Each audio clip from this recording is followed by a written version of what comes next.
அன்பே கடவுள். Welcome to A property.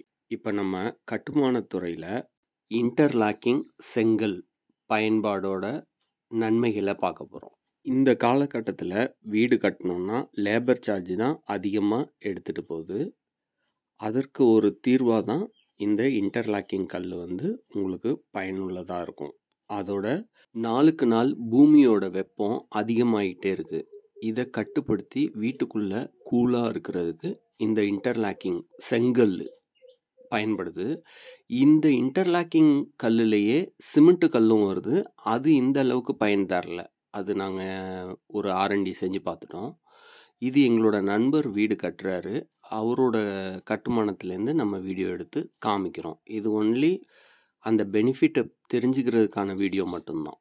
இந்த இன்டர்லாக்கிங் கல்லோட வித்து பார்த்திங்கன்னா 8 இன்ச்சு வருது. உங்களுக்கு இதோட வெயிட் பார்த்திங்கன்னா கிட்டத்தட்ட 15 கிலோ வருது. இதே போல் 4 இன்ச்சு கல்லும் வருது. இதை வச்சு நீங்கள் வீடு கட்டணும்னு ஐடியா பண்ணிங்கன்னா ப்ரீ பிளான்டாக நீங்கள் எங்கெங்கே என்னென்ன வரணுன்றத முன்னாடியே டிசைன் செஞ்சுக்கணும். வீட்டில் ஜன்னல் எங்கே வருது, சுவிட்ச் பாக்ஸ் எங்கே வருது, எல்லாத்தையும் ப்ரீ பிளான்டாக டிசைன் பண்ணிட்டு தான் வீட்டை கட்ட ஆரம்பிக்கணும். இதை ஃபைனலாக நீங்கள் பூசணும்னு அவசியம் இல்லை.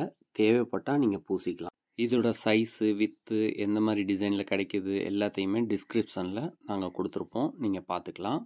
இதுபோல் நல்ல தகவல்களை தெரிஞ்சுக்கிறதுக்கு நம்ம சேனலை லைக் பண்ணுங்கள், ஷேர் பண்ணுங்கள், சப்ஸ்கிரைப் பண்ணுங்கள். இந்த இன்டர்லாக்கிங் செங்கலை நார்மல் நம்ம செங்கல் மாதிரியே தான் நீங்கள் யூஸ் பண்ணணும். அதே மாதிரி தான் அடுக்கணும் ஜிக்ஜாக்காக. இதுக்கு வசதியாக கால் அரைக்கல் இதெல்லாம் மெஷினில் நீங்கள் கட் பண்ணி ரெடியாக வச்சுக்கணும். முக்கால் கல்லும் சேர்த்து தான். இப்போ காமிக்கிறோம்ல, இதுதான் சாம்பிள் கட் பண்ணி வச்சுருக்கு. இப்போ பார்த்தீங்கன்னா ஒவ்வொரு ரோவையும் அடுக்கிறப்ப ஒரே லைனாக வராமல் ஜிக்ஸாக்காக வரணும். அந்த கோடுகள் உங்களுக்கு தெரியும். அது எலக்ட்ரிக்கல் ஒர்க்குக்கு பைப் லைன் கொடுக்கறதுக்கு டாப்லேருந்து நீங்கள் ஒரு ஹோல் போட்டுட்டு தான் வைக்கணும். அதுக்கான மெஷின் தான் இது. இந்த ஹோலை எப்படி போடணும் என்னன்றது நீங்கள் ஈஸியாக தெரிஞ்சுக்கலாம்.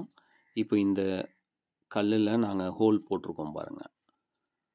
ஹோல் போட்டுட்டு எடுத்து டாப்பில் வச்சு எங்கே சுவிட்ச் போர்டெலாம் வருதோ, ஒயரிங் வருதோ அங்கெல்லாம் நீங்கள் அந்த மாதிரி அடிக்கிட்டிங்கன்னா தான் கன்சீல்டாக நீங்கள் எலக்ட்ரிக்கல் ஒயரிங் பண்ணுறதுக்கு பைப் லைன் அமைக்க முடியும். ரொம்ப பயனுள்ள தகவலாக இருந்திருக்கும். இந்த வீட்டை கட்டுறவங்க நமக்கு இந்த வீடியோ எடுக்கிறதுக்கு ஹெல்ப் பண்ணதுக்கு ரொம்ப நன்றி. வாழ்க வளமுடன். அனைத்தும் நன்மைக்கே ஏ ப்ராப்பர்ட்டி.